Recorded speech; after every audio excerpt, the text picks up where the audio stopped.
মই পোনপ্ৰথমে আপোনালোকৰ যোগেদি আমাৰ অসমৰ তেজস্বী মুখ্যমন্ত্ৰী ডক্টৰ হিমন্ত বিশ্ব শৰ্মা তথা অসমৰ আমাৰ বিত্তমন্ত্ৰী সন্মানীয় অৰুণোদয় বাইদেউ আমি আন্তৰিকভাৱে সন্মানৰ অভিনন্দন জ্ঞাপন কৰিছোঁ যে বিগত 4টা বছৰ এজন মহিলা তেওঁ যে নিষ্ঠাৰে গোটেই অসমৰ একদম আপময় মানুহৰ হৈ পেলাই 1:1 বিভিন্ন বিভাগক সামৰি লৈ পেলাই যে বাজেট উত্থাপন কৰিছে। কেৱল আমাৰ এই বছৰ 25-26 বুলি নহয়, বিগত 3টা বছৰ 4টা বছৰ অবিৰাম যে বাজেট উত্থাপন হৈছে তাৰ ফল আমি বিগত কেইটা বছৰ আমি বহুখিনি আমি লাভান্বিত হৈছে বুলি মই ভাবোঁ। তাৰ কাৰণে আজি মূল কথা হ'ল আমাৰ অসম চৰকাৰ, অসমৰ সন্মানীয় মুখ্যমন্ত্ৰী, আমাৰ অসমৰ সন্মানীয় বিত্তমন্ত্ৰী ডাঙৰীয়ানী এই যে সমবিকাশ আমাৰ যিটো কোৱা হয় যে বিকশিত ভাৰত, বিকশিত অসম এই নিমিত্তে বাজেট উত্থাপন কৰিছে। আৰু মই ভাবোঁ যে এই বাজেটেৰ যোগেদি অহা দিনত আমাৰ সমগ্ৰ ৰাইজ বিভিন্ন বিভাগৰ ফালৰ পৰা উপকৃত হ'ব। তাৰ কাৰণে আজি তেওঁলোকে আমি পুনৰবাৰ আমি লামডিংবাসী ৰাইজৰ হৈ পেলাই আন্তৰিকভাৱে সন্মানৰ অভিনন্দন জ্ঞাপন কৰিলোঁ। মই যোৱাবাৰে কৰিছিলোঁ বাইদেৱে, মই সাধাৰণতে কৈছোঁ যে এই বিভাগটো সদায় অৱহেলিত হৈ আহিছিল।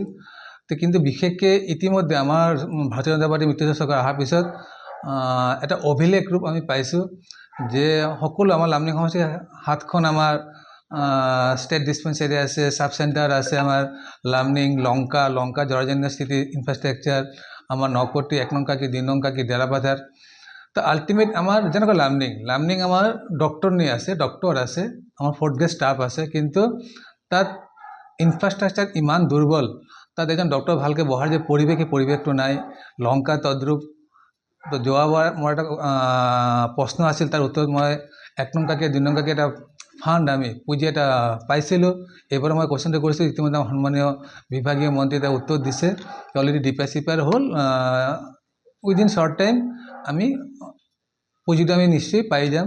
তাৰ কাৰণে আমি আশাবাদী আমাৰ লামডিং হওক, লংকা হওক, যিবিলাক আমাৰ ইনফ্ৰাষ্ট্ৰাকচাৰ একদম জৰাজীৰ্ণ, য'ত ঔষধ ৰখাৰ পৰিৱেশ নাই, ডক্টৰ বহাৰ পৰিৱেশ নাই, তাৰ কাৰণে নিশ্চয় আমাৰ চৰকাৰ বা বিভাগীয় মন্ত্ৰী তেওঁলোকে চিন্তাধাৰা কৰিছে। মোৰ লগত কথা হৈছে ব্যক্তিগতভাৱে মন্ত্ৰীৰ লগত, আমি নিশ্চয় এটা পুঁজি পাম বুলি মই আশাবাদী। বাজেট বিষয়টো এনেকুৱা এটা বিষয়, কেৱল লামডিং বুলি নহয়, সমষ্টিভিত্তিক নহয়। আজি যেনেকৈ আমাৰ ওচৰত আমাৰ কাৰ্বি আংলং ডিফু মেডিকেল কলেজ হ'ল, তাত আমি লামডিংবাসী ৰাইজ উপকৃত হৈছোঁ। আমাৰ হোজাই জিলাত আমাৰ ৰবীন্দ্ৰনাথ টেগৰ ইউনিভাৰ্চিটি হ'ল, আমাৰ লামডিংবাসী ছাত্ৰ ছাত্ৰী উপকৃত হৈছে। অহা দিনত মেডিকেল কলেজ হ'ব হোজাই। তাৰ কাৰণে আমি আশাবাদী।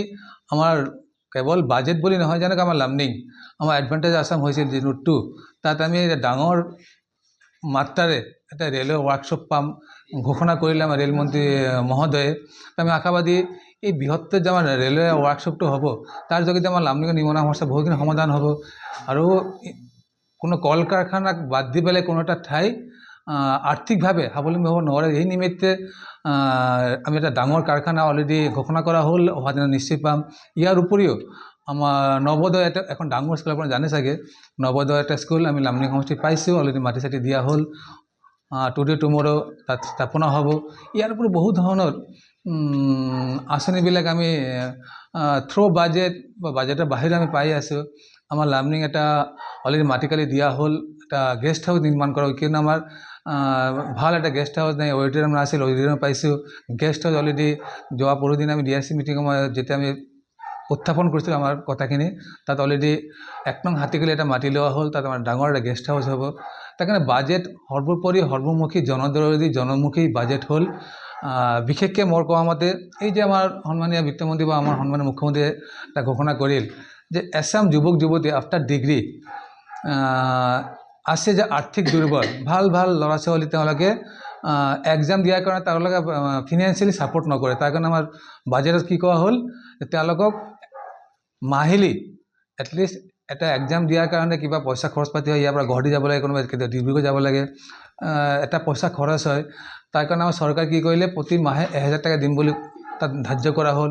প্ৰয়োজন সাপেক্ষে যদি ইয়াৰ পৰা যদি বেলেগ ৰাজ্যত যাবৰ কাৰণে যদি পইচা লাগে, এককালীন বছৰে যিমানখিনি পইচা আহে এই পইচাখিনি দিয়া হ'ব। তাৰ কাৰণে এই যে 1:1 জনদৰদী, জনমুখী যে ধাৰণা, এতিয়া আমি সকলো অসমতে মানিব লাগে। বিৰোধীয়ে যিমানেই বিৰোধ কৰক, তেওঁলোকে মনে মনে ভালেই পাইছে। প্ৰত্যেক সমষ্টি, আজি কেৱল বিজেপি AJP বুলি নহয়, যিমান আমাৰ সমষ্টিবিলাক আছে চবত আমাৰ বিদ্যালয়, মহাবিদ্যালয় স্থাপন হৈছে, মেডিকেল কলেজ স্থাপন হৈছে, এয়াৰপৰ্ট স্থাপন হ'ব গৈ আছে। আৰু বিভিন্ন ধৰণৰ আমাৰ ইনফ্ৰাষ্ট্ৰাকচাৰ ডেভেলপমেণ্ট এটা অভিলেখ ৰূপ আমি দেখা পাইছে কাৰণে আমি আশাবাদী এই বাজেট বা যোৱাবাৰৰ বাজেট বা অহা দিনৰ বাজেট যোগেদি আমি আমাৰ অসমৰ সন্মানীয় মুখ্যমন্ত্ৰীৰ মূল সপোন যে অসম ৰাজ্যৰ ভাৰতবৰ্ষৰ মাজত 5টা ৰাজ্য প্ৰতিষ্ঠিত কৰিব লাগে সেই নিমিত্তে আমি অগ্ৰগতি লাভ কৰিছোঁ আৰু ইয়াৰ লগে লগে এইটো মোৰ ব্যক্তিগত মই সদায় কৈ থাকোঁ যে আমাৰ দেশৰ তেজস্বী প্ৰধানমন্ত্ৰী কৈছিল যে আত্মনিৰ্ভৰ ৰাষ্ট্ৰ গঠন কৰিব লাগে এছাম বিৰোধীয়ে সদায় কৈ থাকে যে হিতাধিকাৰী সৃষ্টি কৰি আছে এফালে কয় হিতাধিকাৰী সৃষ্টি কৰি আছে আৰু এটাফালে কয় যেনেকৈ আমাৰ লাখপতি বাইদেউ কিয় নিদিয়ে SCG গ্ৰুপৰ 10,000 কিয় নিদিয়ে 1 এপ্ৰিল আমাৰ সন্মানীয় মুখ্যমন্ত্ৰী বেহালীত এইটো শুভাৰম্ভণি কৰিব অৰুণোদয় কিয় নিদিয়ে এফালে কয় হিতাধিকাৰী সৃষ্টি কৰি আছে এফালে কয় নিদিয়ে কিয় সেইকাৰণে এই যে আত্মনিৰ্ভৰ ৰাষ্ট্ৰ গঠন কৰাৰ কাৰণে আত্মনিৰ্ভৰ ব্যক্তি নিৰ্মাণ কৰিব লাগিব আমি সকলো যদি ব্যক্তিগতভাৱে যদি আমি স্বাৱলম্বী হৈ যাওঁ তেতিয়া আমি আত্মনিৰ্ভৰ ৰাষ্ট্ৰ আত্মনিৰ্ভৰ ৰাজ্য আমি সমষ্টি নিৰ্মাণ কৰিব পাৰিম আৰু সেই নিমিত্তে আমাৰ কেন্দ্ৰ তথা ৰাজ্য চৰকাৰ বিভিন্ন ধৰণৰ